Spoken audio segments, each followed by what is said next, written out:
Ok. Allez, go. Est-ce que vous pourriez vous présenter en quelques mots? Donc Audrey Sanchez, directrice de l'auberge de jeunesse de Blanquefort, près de Bordeaux. Très bien. Est-ce que vous pourriez présenter le projet que vous avez mis en place à Hôtelier?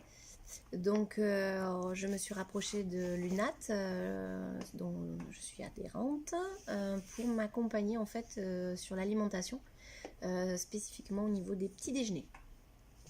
Alors l'accompagnement de l'UNAT m'a apporté un regard extérieur.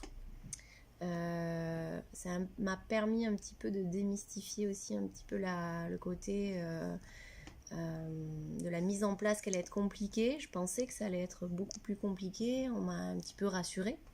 On m'a aidée. Les idées aussi pour mettre en place le petit déjeuner ou la communication. Voilà, toutes ces idées-là, l'accompagnement m'a aidé à les mettre en place aussi. Voilà. Et maintenant, comment se passe la poursuite du projet pour vous? Eh bien, en fait, on est allé au-delà, puisqu'on a continué à chercher des producteurs, même encore plus local. On a continué à faire la démarche au niveau des coûts, parce qu'on reste gestionnaire de son équipement, donc effectivement, il fallait que le coût reste quand même identique aussi pour moi au niveau des producteurs qu'on avait trouvés.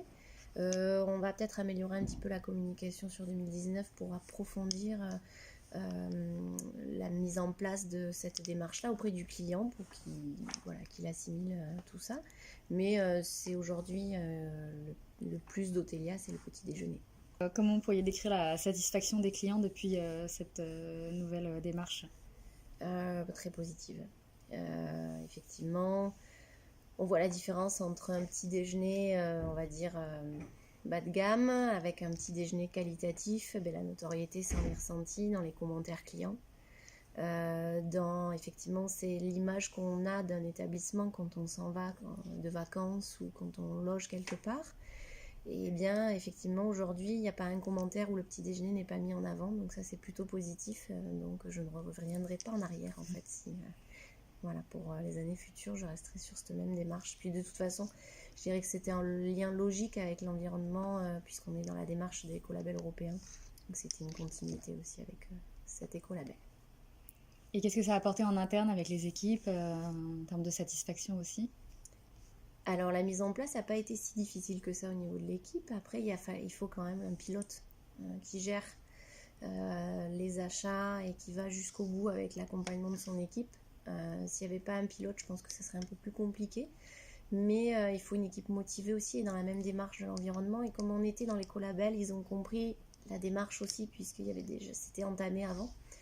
Pas forcément de difficultés sur la mise en place ou des matins ou que ça change tous les jours. Non, il faut les accompagner, il ne faut pas les laisser seuls, mais ça s'est bien passé.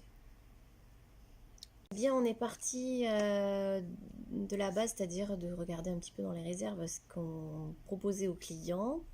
Donc avant, on va dire que c'est un petit déjeuner classique, voilà, avec des produits bas coût, on va pas se cacher. Et ensuite, on a regardé les produits qu'on proposait et ce qu'on pouvait changer et comment les mettre en dynamique, ces produits, ou les mettre en avant pour que ça attire le client et que ça l'intéresse.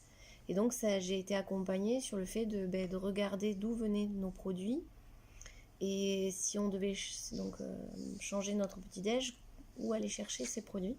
Donc, les nouveaux avec les producteurs du coup locaux, mettre du bio. Et donc, c'était un accompagnement dans ces démarches-là qui a été aussi intéressante.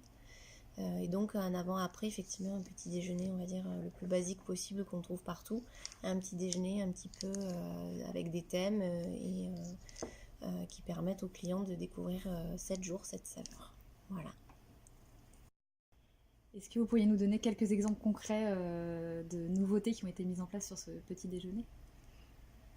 Alors, on a mis en place comme nouveauté, du coup, on a arrêté le jambon métro et on est allé se rapprocher du charcutier de Blanquefort.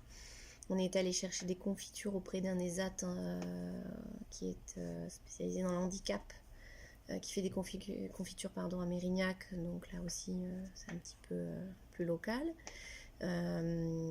Ensuite, on est allé chercher un petit peu partout des produits éthiques et responsables avec l'été, les confitures, donc je disais, les jus de fruits. Ensuite, on est allé un peu plus loin, même dans la démarche qui, d'un premier abord, aurait pu choquer le client, mais en fait qui a été plutôt bénéfique. C'était le pain, de le remettre à disposition le lendemain, donc ça fait un peu le lien avec l'écolabel pour le gaspillage, mais c'était aussi dans la démarche du nouveau petit déjeuner et de l'accompagnement de l'UNAT. Donc on le remettait à griller pour le lendemain, et du coup ça a très bien marché. Et ensuite, le fromage, c'est une fromagère locale de Blanquefort. Voilà, enfin il y a plein de produits qu'on a essayé de chercher un peu partout dans le coin, et puis voilà.